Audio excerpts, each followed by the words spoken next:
तर प्रा फाउंडेशनमध्ये क्रिसमसचं मस्त डेकोरेशन केलेलं होतंच आणि मुलांना उधाणी आलं होतं.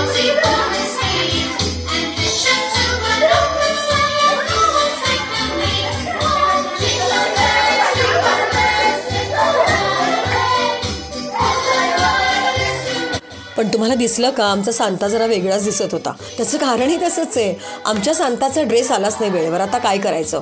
मग माझी लाल पॅन्ट घातली, लाल टी शर्ट घातलं आणि दाढी तर चक्क कापसाची केली. पण त्याला तो सांताचा फील येणं फार गरजेचं होतं, कारण त्याला वाटलं असतं ना की आपण सांता नाहीच.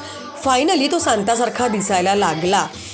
पण मुलींच्या नजरा बघा कशा चमत्कारिक. पण सांता काहीतरी गंमत देत असतो या आशेनं सगळेजण दणकून नाचत होते.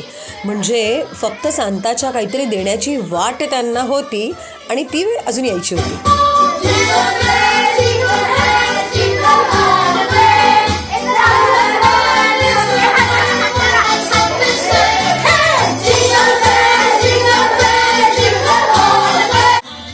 आमच्या सीपी मुलीसुद्धा नाचण्यात मागे नाही बरं का. दणकून नाचली. नाचून झाल्यानंतर खादाडी व्हायलाच पाहिजे, हा तर अलिखित नियमच आहे. ते पण झालं आणि मग हुरियो करत शेवटचा गोंधळ.